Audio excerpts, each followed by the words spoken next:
Hey, welcome to the Unconnoisseur channel, everybody. Tonight, as you know, we are talking none other than one of the key hard boppers of 1960s and a cornerstone of Blue Note label.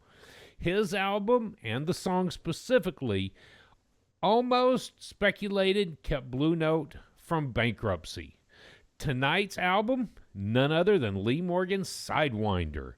This song, title track, was a filler for the album, and it became one of R&B's, jazz, and pop's crossover hits of the 60s, not to mention got picked up by Chrysler and used without permission. I'm sure we're going to talk about all of those things in the few minutes to come, so let's get going.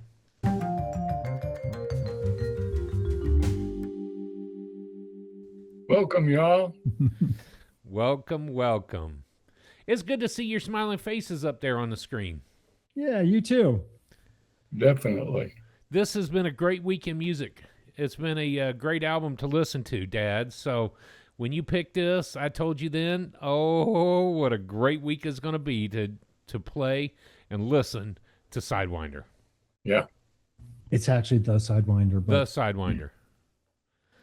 Actually, did you know, and I just read this 5 minutes ago, it was not from the Snake Sidewinder, but a character, a bad guy, in the 60s Western movies. It was called the Sidewinder. No, The I didn't character know. was the Sidewinder. He was a bad guy. Morgan Sounds said more that's like- where he got it from. Sounds more like a rattlesnake. Right? That's what I was thinking too, but it was not. There you go. All right. There's your trivia. I'm done trivia questioning y'all for the night. Good. Let's play some clips. I want to hear some. We're ready to go straight into it then. Let's do it. So as we always do, we're going to play some audio clips that highlight what we think of the album. I'm ready to rate. Done. So I'm going to start off with the title track of all things. And I'm going to start it at 5 minutes and 30 seconds. I have a particular reason why I want to do this, so I'll talk about it after the fact. 5 minutes, 30 seconds. Here it is on the title track, The Sidewinder.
I'm going to stop it there because my minute of that is up. We want to keep that short. To me, it's not about the Sidewinder. This had very little to do with the actual song, but it's a master class in Barry Harris. Over my years of learning to play jazz music, I keep hearing musicians talk about Barry Harris.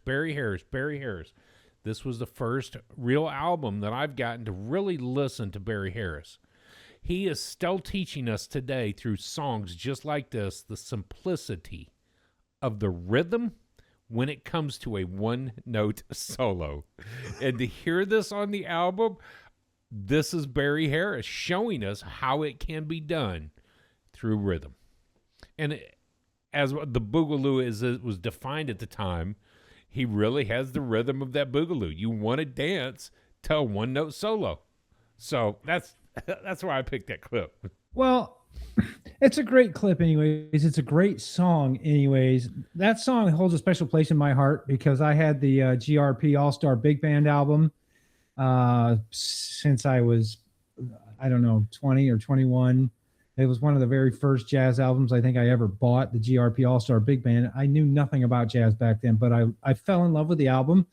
If you've not heard the album, go listen to the GRP All Star Big Band. The Sidewinder song is on there. It's got Kenny Kirkland playing on the piano. And so you dove into Barry Harris. I dove into Kenny Kirkland. Kenny also played the piano on Black Codes from the Underground, and he also played on Everything That I Love with Sting. So, you know, I appreciate your clip because you're focused on Barry Harris, but if go listen to the GRP version and listen to Kenny Kirkland's I will. rendition, because yeah, it's smoking hot. It's a great clip. Any Sounds thoughts good. on that clip, Dan? No, thanks. No, I liked it, of course. But you what guys- what clip did you like? Hey, let's go to Totem. The Second song on the album? And Totem is the last. Yep, the last one. Start it, please, at 6:50. Will do. Then let me know what you think. No, hold on. Wait, I got a question because Totem, there's two versions. There's the original song number 2, and then there's the alternate take song number 6. And that is the last one on the album. So is that the one you want? The last one on the album is what I At What I 6:50. Okay. Alternate take. Do you have that? Yep, bringing it up right now. Perfect. Because it may be different. okay. Maybe. Sorry, I just wanted to clarify. No, absolutely. All right, this is take 2 on it, so it's the last song on the remastered edition, starting at 6:50.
All right, that's running long, but I just wanted to hear him just do it.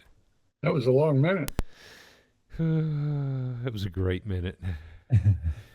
So one of the things I liked about this, when the several times I've listened to it, it's almost like the piano brings the trumpet and the drummer, or the drummer brings the piano and the trumpet into the music.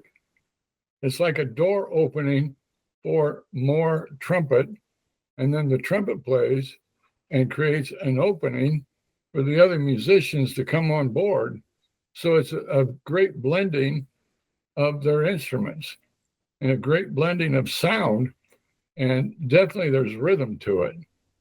And so that's one of the things I noticed about this. One of the things I really appreciated about it. It's not just one artist here; it's the whole group of them playing in sync, playing in rhythm, really.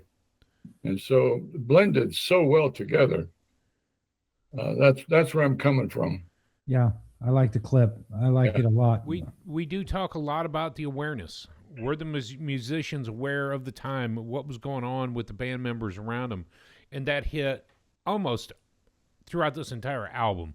They knew what they were doing, when they were doing it, and why they were doing it. So that's brilliant clip on that.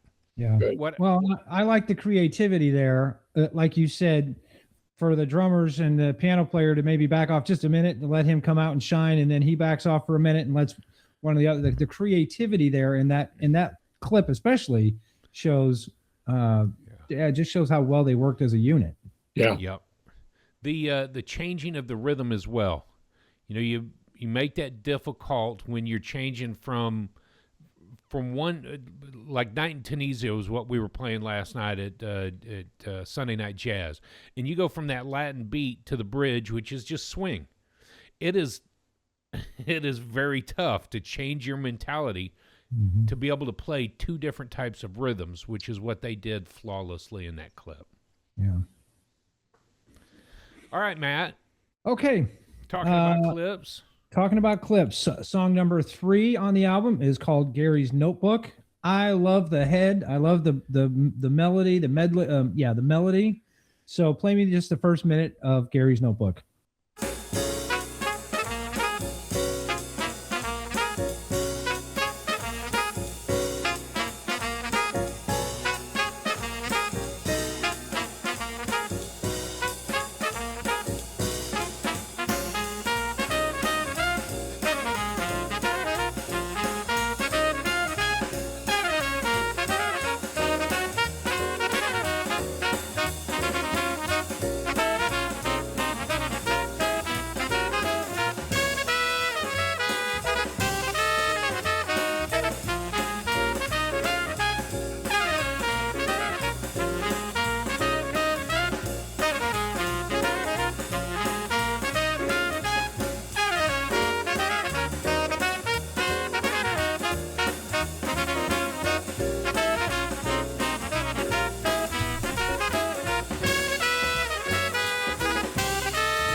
I'd love to listen to Joe Henderson right there.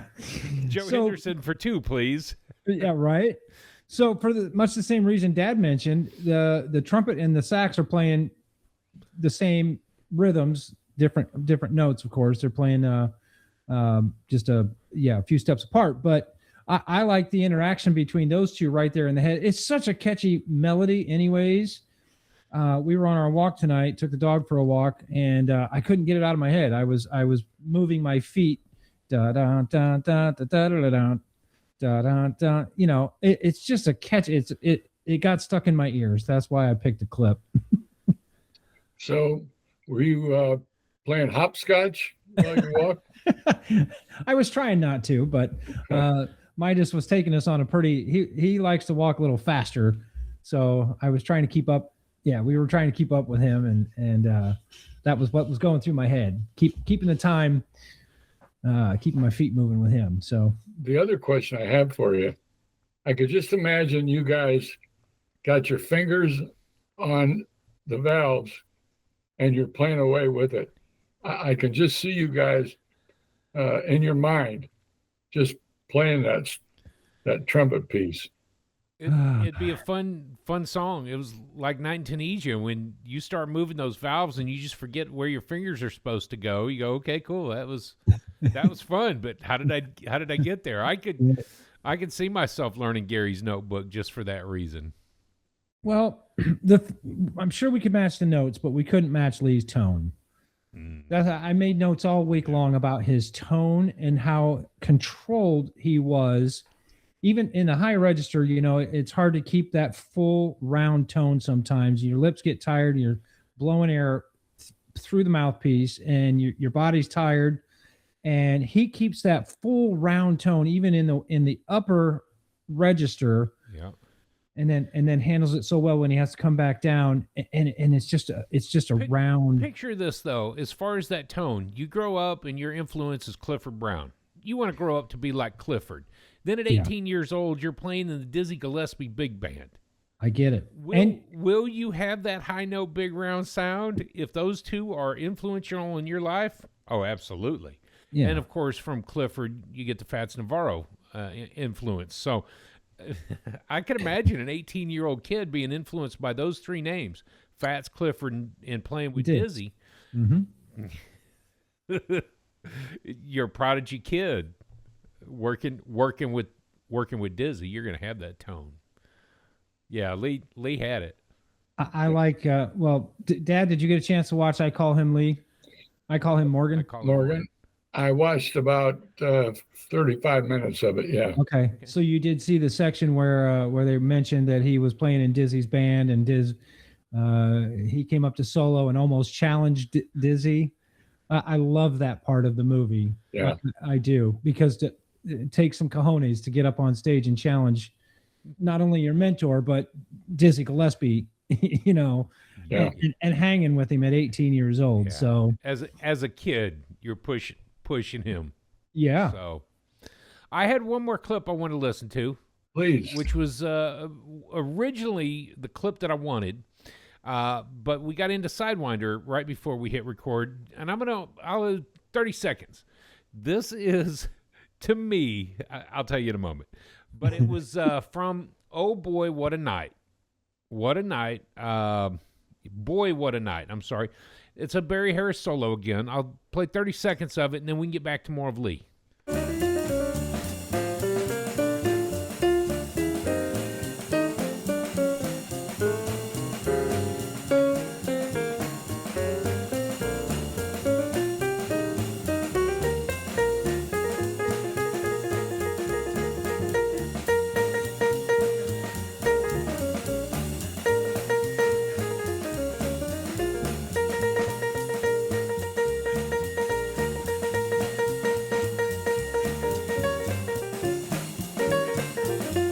I just wanted to hear that short clip. I really am keeping it to the short on that. It's a gut bucket blues. They have played so much dynamic music on this album, from the boogaloo, as it was labeled, to the blues music, to the hard bop sound, to the rhythm and blues on things. They've covered it all on this album. And going back to the Diz, going back to the Clifford, he could play it all. Lee could. Joe Henderson could do it all, and Barry Harris was also instrumental throughout the years of the piano. And so it's just like, it's a complete album of everything. Well, and I'd like to say it's an all-star. I mean, it is an all-star cast. However, I've got to deep dive. I've got to start digging into not Joe Henderson, because we've dug into Joe Henderson a little bit, but Barry Harris and Bob Cranshaw, Billy Higgins on the drums. So those three I don't know much about, other than this album. So I can't wait to dive a little further. We've seen their names a bunch. Billy Higgins especially. I'd looked at his repertoire earlier and I was like, oh yeah, we do know that name. But Bob Crenshaw, no. I hadn't really gotten into him much on the double bass. And that does remind me, obviously on this album we have Lee Morgan on trumpet, Joe Henderson on the tenor sax, Barry Harris on the keys, Bob Crenshaw on the bass, and Billy Higgins on the drums. Okay, yeah, we have heard Billy Higgins. Yeah.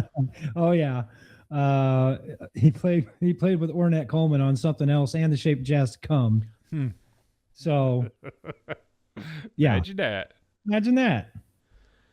And of course, to me, Bob Crenshaw on the bass, I was looking at that. He's played with a lot of R&B. He's played with some Dexter Gordon.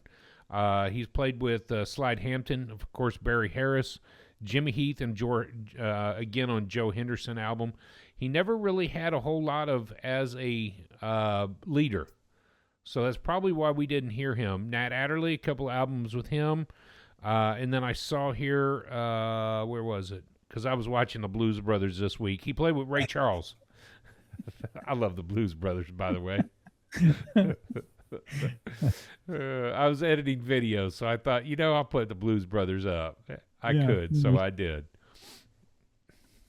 I like the Blues Brothers too. I think they just stir your soul, don't they? They do. Makes you want to dance. Absolutely. Yeah. So let's continue the dialogue. Matt, you got some information for us to bring up. Absolutely.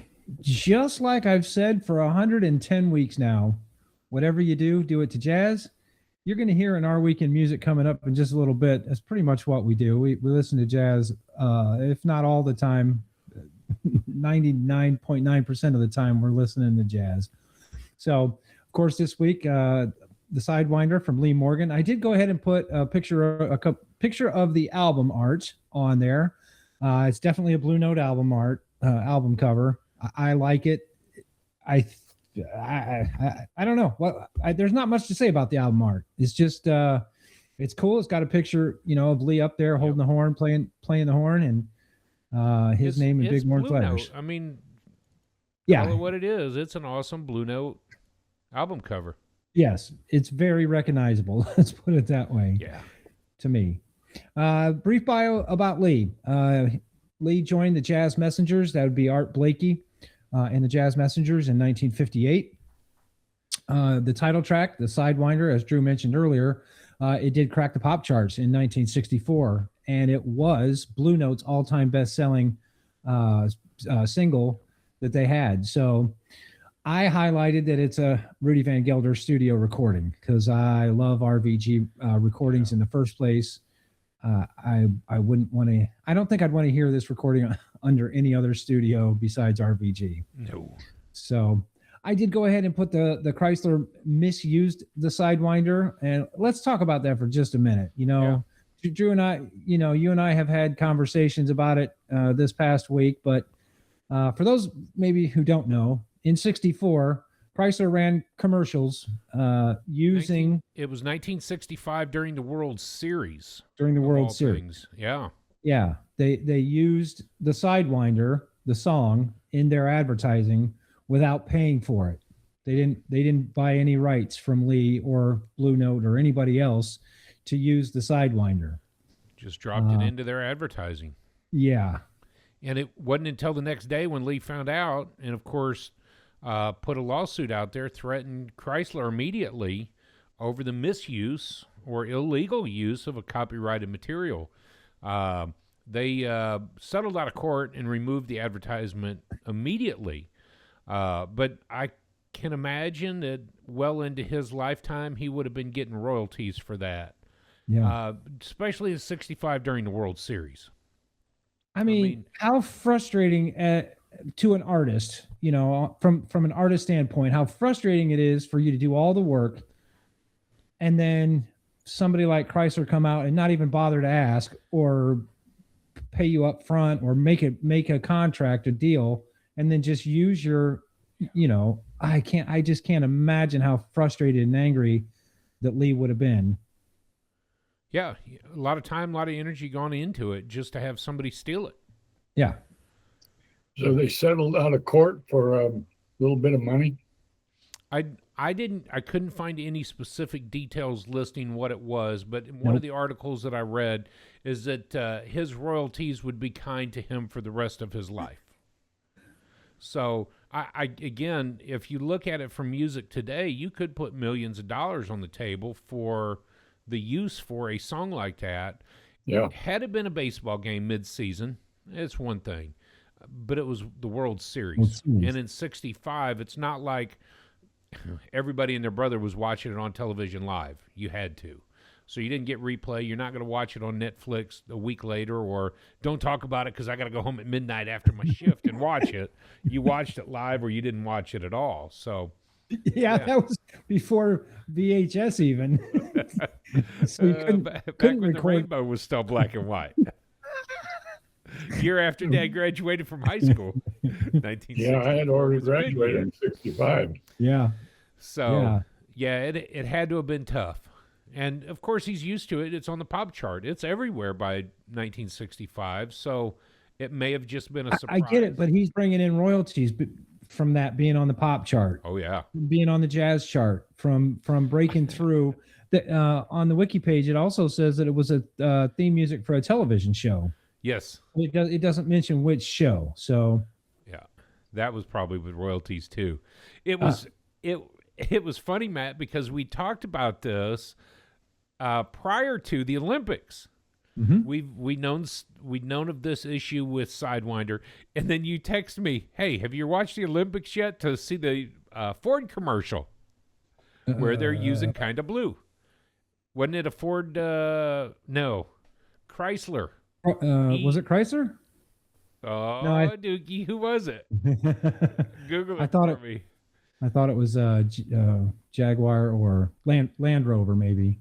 All Yeah, right. thanks for Yeah. looking that up, Matt. It was Lexus. Lexus, yeah, Lexus used Kind of Blue, but we had discussed that during the Olympics. I can't imagine how much money to royalties that Lexus was going to have to pay to the Miles Davis Foundation just to use the song, even because the licensing is a lifetime plus 70 years. So Yeah, copyright is life plus 70.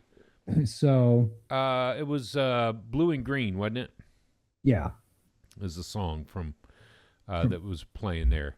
Yeah, life plus 70. So I'm thinking back to Lee again. Chrysler misusing the clip. I just 65. you He was artists a 27-year-old kid whose music was being run by a Chrysler ad. you artists have to be so careful with your art so that it doesn't get stolen. And more than others, Drew, because of your photography business. Yeah. But you give a mouse a piece of cheese and then he wants a glass of milk. Yep. So you say, yes, you can use my picture for this magazine, but then it ends up on a billboard and a commercial and everything else that they didn't pay for. So I don't know I wanted to put that in the bio just so we could discuss, that a little bit. Last part of my bio, Slug's Saloon was fatal for Lee. And I'm sure we'll talk about that. I'm sure we will too.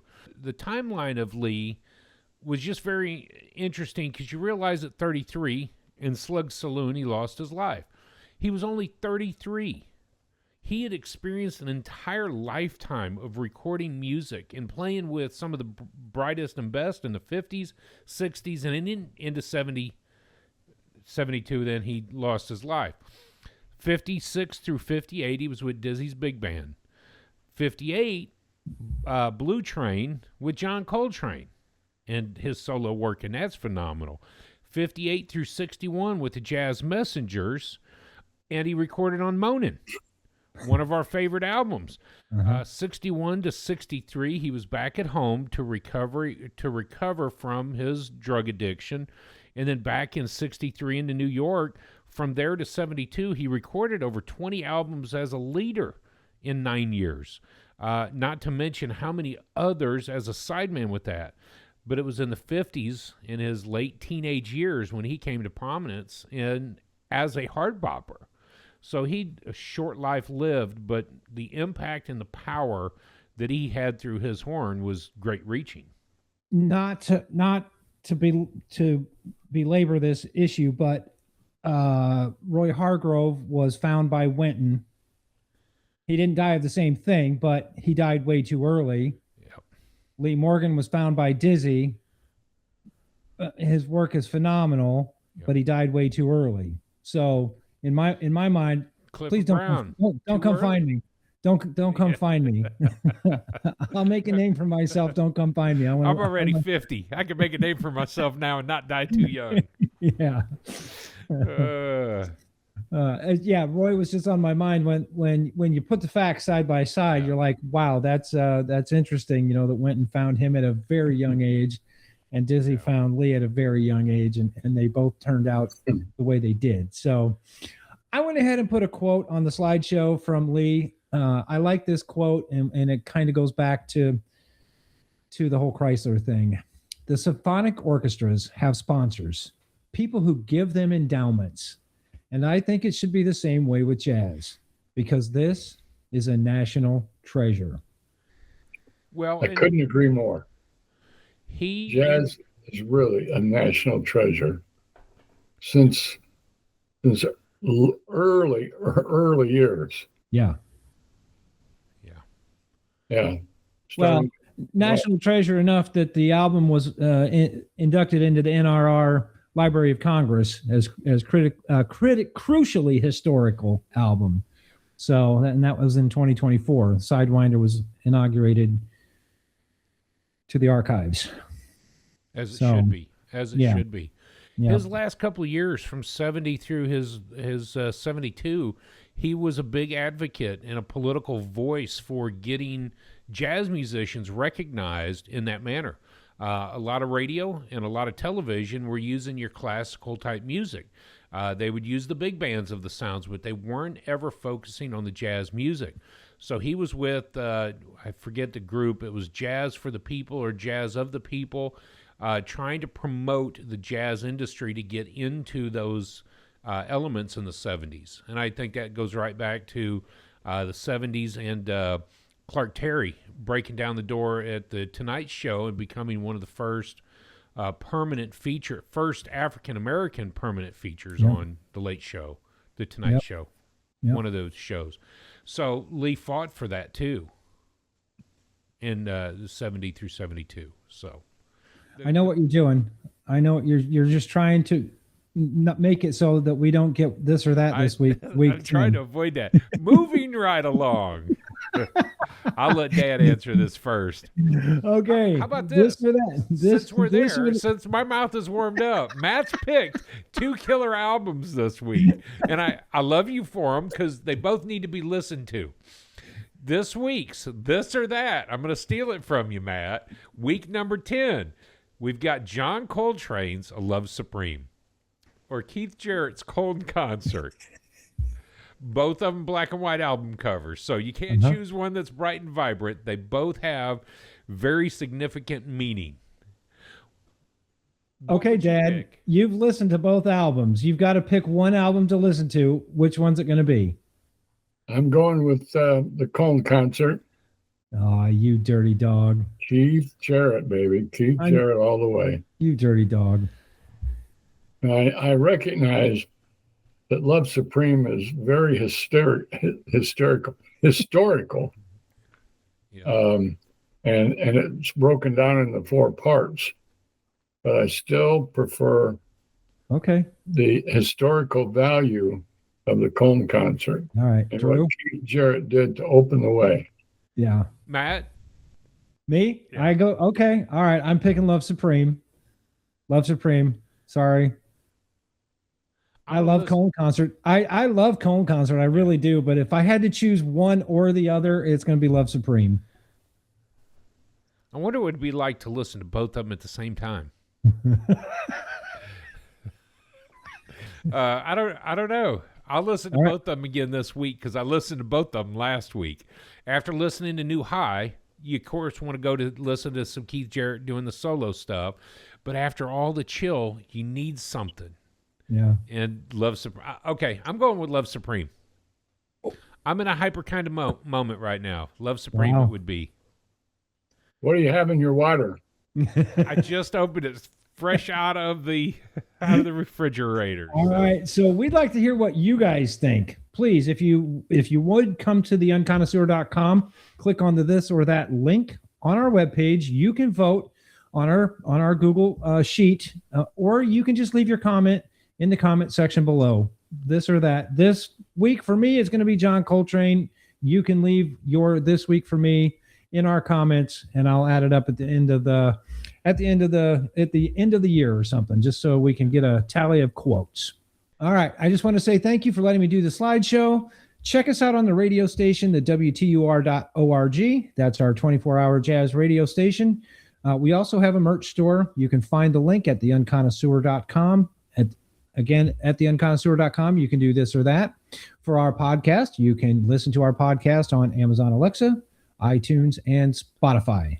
Be sure to hit that like and subscribe button at the bottom, and please leave us some comments of how you think we're doing on Lee Morgan this week. Absolutely. And any other week that you've been listening to us. Feedback's always great. Just knowing that you're listening is even better. Absolutely. Absolutely. Well, all right. Okay, tell me. You're warmed up. Okay. Sidewinder as an album. Sidewinder is an album. I love it.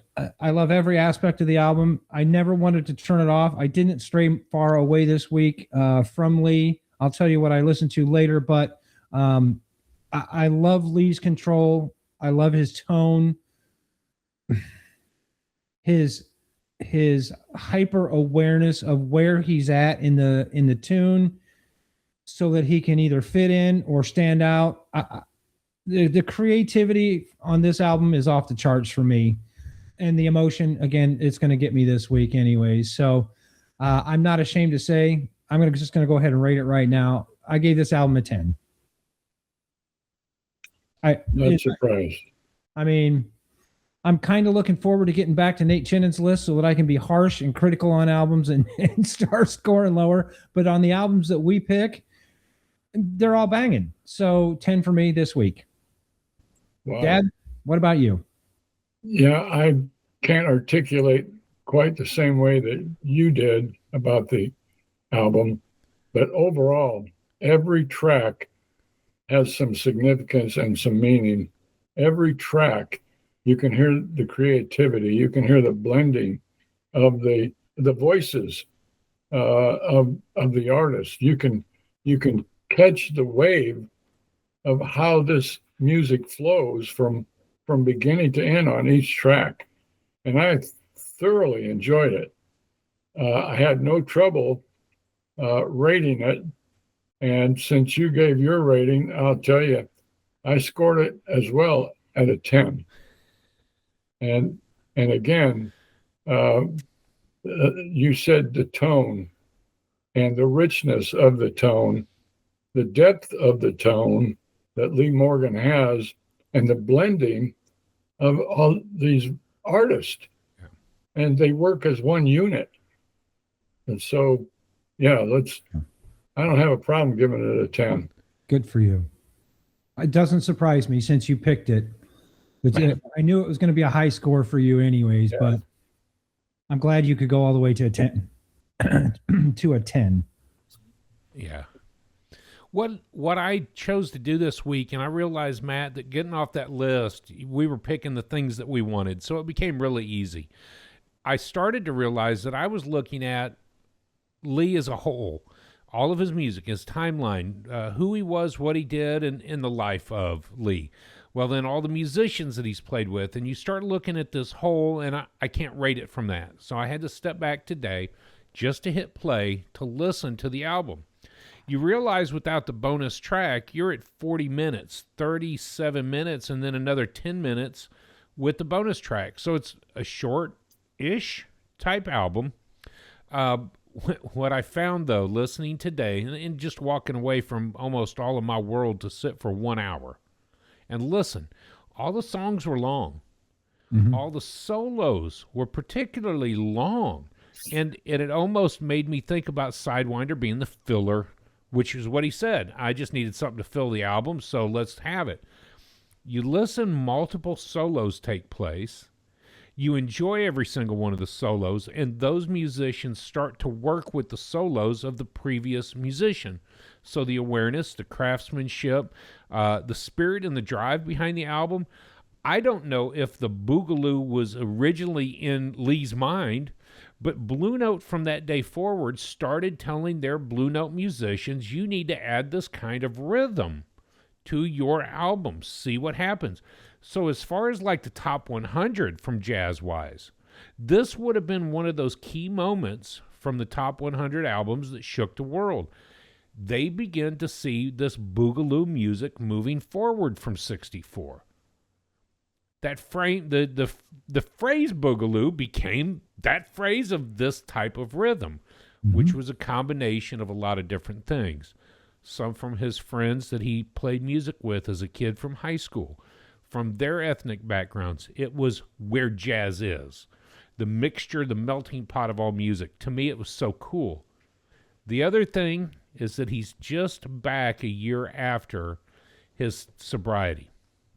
And it's almost as if that 3 years, two and a half years of quiet left him with a lot to say. And he came out and said it. I found that interesting in the documentary. I Call Him Morgan. One of the musicians said, "Yeah, Art would yell at him on stage. Tell your story." Yep. During his solo, tell it, preach your story, and he could tell a story through his solo. So you mentioned that just now. And so after sobering up from Art Blake, he's tell a story. To the reality of he comes back and he tells a story. Well, the musicians that he lines up with are also doing the same. The music is impeccable. No doubt I can give this a 10, period. I just love it, and I will continue to love this album for a very long time. But I do have to say, Matt, that as much as I loved listening to Lee this week and a lot of his albums, I still think Freddie was technically a little cleaner as a trumpet player. But as a storyteller, Lee kind of nudges up Lee- a little bit better. Lee's got him beat as a storyteller. The other thing is that after working this week in our jazz solo for the talent show, I'm just going to roll right into my week in music. We can dialogue more. But we worked with Joe for harmonizing some parts for Summertime. The other thing that I had listened to Lee do a lot was more of that harmony, which then takes me to Roy Hargrove. How much of Roy's storytelling was picked up from Lee Morgan? I'm starting to hear connections between those, as Dizzy would refer to, disciples. They were my disciple. I was only a prophet of my time. How many of this discipleship prophet things have moved onward, and how many people are being inspired by Lee today as a master musician? How many people are picking up what Barry Harris has thrown down, or Joe Henderson, so on and so forth. So to me, as a musician, I can understand why Lee Morgan is something that people chase after. The harmonies, the style of storytelling. Our talent show was done Saturday night. My Life Books memoirs, we finished up. I've got to send all my stuff back in, so I'm wrapping that up. We're off now for 2 weeks of school beginning today. Lily's got work experience for 1 week, and then after that, she's got spring break. So essentially for me, I'm done for 2 weeks of school. I'm done with Life Books memoirs, and the talent show is over with. So I'm kind of wrapping it all up in a nice little bow here in March. So I'm happy to be moving forward. What else did you listen to by Lee this week? The Rump Roller was one that I had gone to. Lee Morgan, which is his last studio album from 72, 71. I don't have my phone in front of me with all my other notes in there. But I put him on shuffle. So I was able to listen to a lot of things through YouTube Music that allowed me to catch all of it. Let me see if I can find it right quick. It's going to be Morgan Morgisboard. Of course, I went back to Moanin'. Yeah. I had to check that album out today. I went to Blue Train. You don't have it memorized? What, Blue Train or Moanin'? Moanin'. Oh, I do have that memorized. It came on the other day. During the talent show, they said, "Do you have any intro music?" And so all of a sudden it's playing in the background. I'm like, who decided to play this as the audience is coming in? Because now I just want to grab my horn and play it. Right. Let's see. You said Blue Train? Blue Train. Yeah, I listened to Blue Train. This one was, it's called Volume 3. Volume 1, 2, and 3. But 1957, Volume 3, Lee Morgan. Where else were you? I can't find it right now. I listened to a lot of Lee. Yeah. It was great. What about you? Dad, go ahead. Tell us your weekend music. Okay. Well, I listened to Side Eye again Yeah. this last week. That Side Eye 3+. Late one night, I was having trouble sleeping, which I've experienced much of this last week. So I put on the radio station and listened to that for half hour, 45 minutes. And it did put me to sleep, by the way. You're listening to Late Night Jazz on WTUR.org. And, I've said in the past where I've compiled a number of tracks from various artists over the years. So I was listening to track 6, 7, 8. I even got into track 9, some of that. And then Third Force, the Third Force group. Yeah. I like their music. Yeah. I really like their stuff. And I had a mix of that I listened to for, again, one night when I couldn't sleep. I listened to that for well over an hour. And it's just so good to listen to. So when do you charge your hearing aids? When you're asleep, or? That's been a question, really, because if I charge them during the day, they go out in the middle of the night. Uh-huh. And so then I can listen. Of course, mom's upstairs, I'm downstairs, so I don't have to use my hearing aids to listen. True. So, yeah, kind of various times during the day. This morning I plugged them in, and they were charging through the morning. I put them in this afternoon, early afternoon. So, yeah. I find that with my AirPods too. That Do you? about halfway through the day, I got to put them in and get them charged back up so I can keep the jazz in my ears. Yeah. Yeah. And this afternoon I listened to only a couple of tracks of Gil Evans, Out of the Cool. Oh boy. So Wow. that was pretty much my week in music. Wow. It's surprising where I think I have a lot of time to listen to music. And it's like one thing after another that pops up, and I realize I'm out of time. Yeah. And so getting back into it is difficult. Yeah. That's my week in music. Cool. Well, I had a great week. Like I said earlier, I didn't stray too far off of Lee Morgan. 1957, indeed. I like to go a couple albums before, a couple albums after. I didn't make it into the 70s this week, but 1957, The Cooker. I did 65, The Gigolo, and then 1965, the Cornbread album. And earlier I was going to say that I couldn't find my list. Those were the two right there, Cornbread and Gigolo.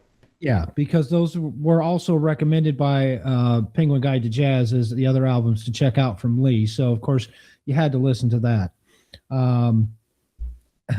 I did some Wynton Marsalis this weekend because I had never heard Live at the Village Vanguard.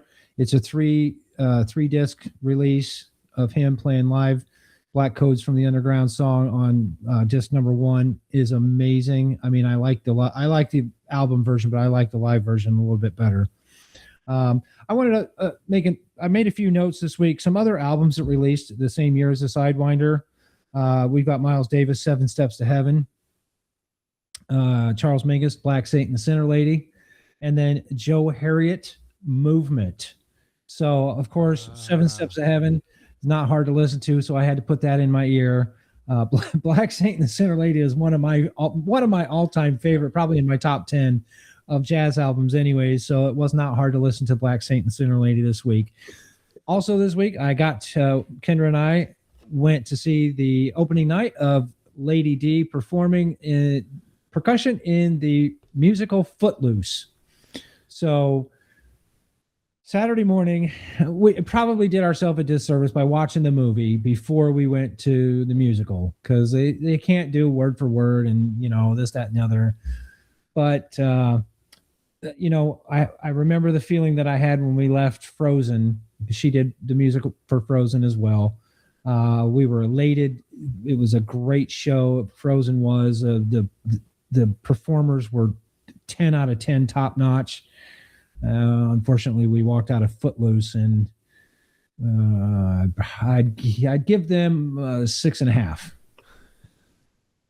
I was curious about what you would say about it, because Mom and I are scheduled to go this coming Sunday. Good. Having more shows under their belt, because this was opening night. The only other time that they had performed it in front of an audience was practice night. And so I'm sure first night jitters and everything else.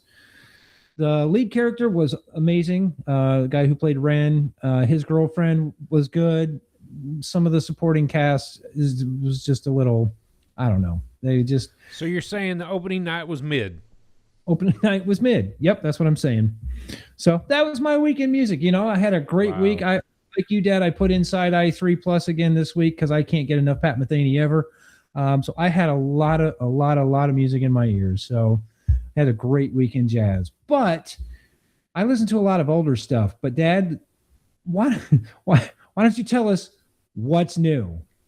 Did Drew cover his week in music? Yeah, you did, didn't you? Okay. Well, laddies, take off your kilts and put on the shepherd's garb, because we are going to the Highlands, and we're going to take our flock to the pasture, to the shielding, and we're going to spend the summer there, and we're going to be entertained by some Scottish music. The album is by Fergus McCarty. McCready. Was it McCready? Did I say McCready? Yeah. Yeah. Did now. Did I say that correctly? Fergus McCready. Fergus, yeah. The album title is The Shielding. And a shielding is, if you think of it, more like, I don't want to diminish the whole idea, but if you've seen a shepherd's shack, or something more like, I'm going to say a pigsty, but it's definitely not a pig, but something where you can gather your sheep or your goats or whatever out on the pasture in the high ground, and be covered by a rustic hutch that's usually covered by grass and moss out in the Highlands. This album, if I were to rate it, I would straight up give it a 10, without question. I like it because it blends my two favorite kinds of music. Yeah. It's got the Irish, Scottish tones in it, but it's jazz, and Fergus is a piano player. Yeah. So it's piano driven jazz music, and boy, oh boy, it puts you right in the mood for St. Patrick's Day, if nothing else, coming up in just a couple of weeks. Yeah. Imagine a Scottish jazz piano. Mm-hmm. It just draws you into it. And the other thing that I like about it is none of the tracks are lengthy. So it moves rather smoothly from one track to the other. And I didn't write down the track titles, but they seem to blend with Taking Your Flock Up to the High Ground.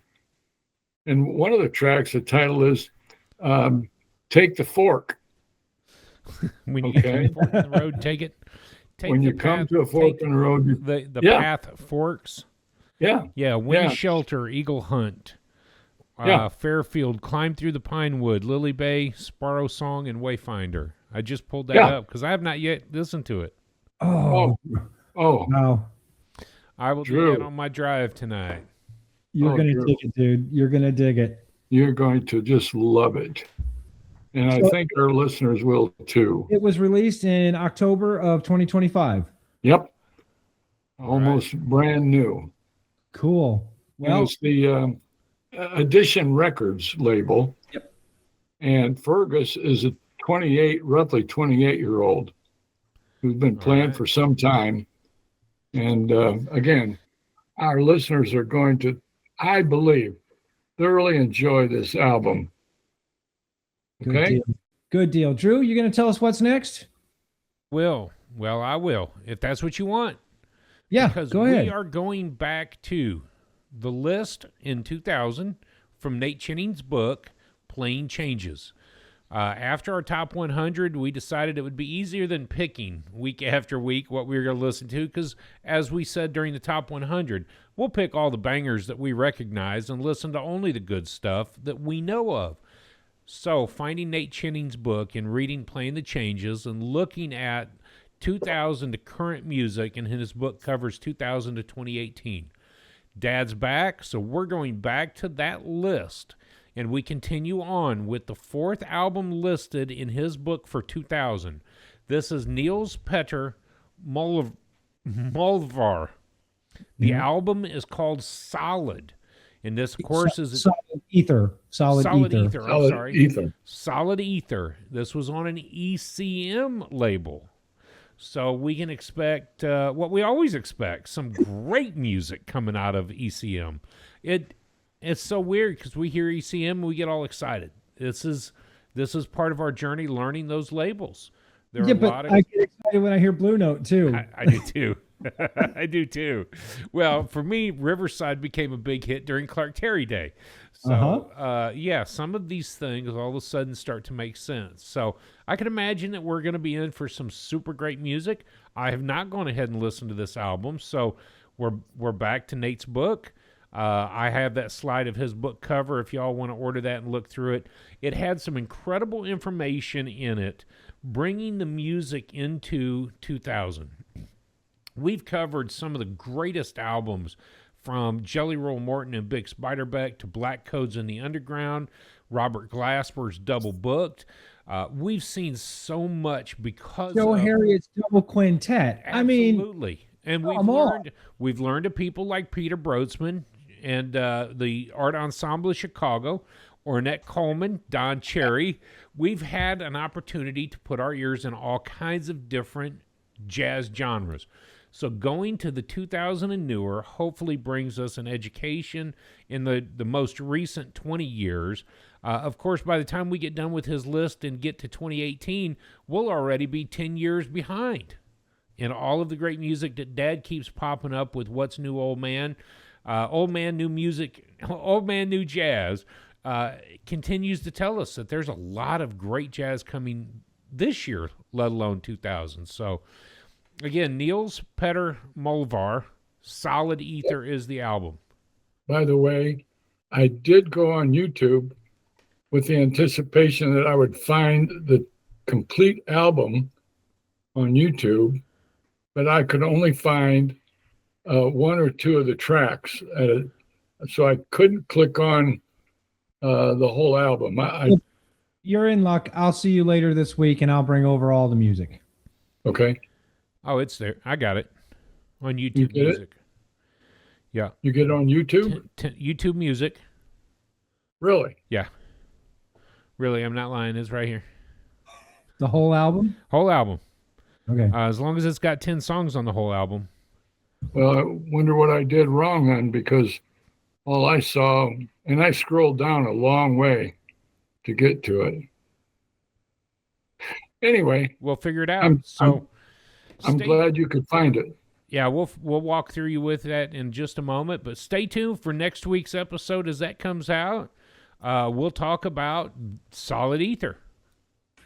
Anything else on any of the albums or the information that we've thrown out, guys? I think that pretty well wraps up Lee Morgan. Yes. Good. Go listen to Lee. Go listen to Lee for sure. And tell us what your favorite Lee Morgan album is. If it's not the Sidewinder, tell us what it is. I'd love to hear and experience some of your favorite music. I'll listen to it. I know Drew and Dad will too. So tell us what your favorite Lee Morgan album is. Absolutely. Yep. Thanks. Well, then from our channel to you. Can I just give a real quick spot? Please. Mom and I went to church yesterday. Good. Pastor Morey came over before the service started, sat down next to me, put his arm around the back of the back of the chair, and just sat there and jaw jacked for a bit. And he said, "So good to have you in church today. When did all this start?" And I told him. So before he started his message, his sermon, he said, we have a friend with us today that's not been with us for 6 months. And he's gone through chemo, he's gone through surgery, and we want to welcome Berlin Rice to the service today. Oh. Is that cool? Yeah. That was so very special. How long have you known Maury, and how long have you guys been at Fellowship Christian Missionary Church? We started at Fellowship back in 97, late 97, early 98.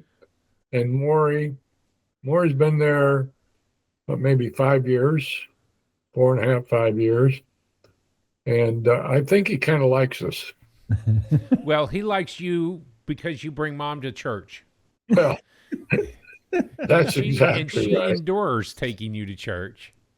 So we had a bunch of people come up to us, obviously, and one guy in particular said, "I thoroughly enjoy watching you and your sons on the Unconnoisseur. And he said, I've got 3 sons. And then he started tearing up. And I thought, wow, I don't have that, basically, is what he was saying. So I'm so happy to see the interaction that you have with your sons. So it's a proud moment. Yeah, good. So, thank you. Well, you bring a lot to the channel. I'm glad you're here. So Yeah. Good. If Me too. Thanks, guys. you bring stability, so I'm glad you're back, because Matt and I were Somebody starting has to to wonder help. pretty far off the beaten path. So Somebody has to help you guys stay on yeah, track. that's all. right. you got to keep us in time. Yeah, keep us Okay. in the ceiling. Yes. All right, guys. All right. I love y'all so much. Yep. Peace We'll out. see Have you. a great week. You Yep. too. I Bye. know.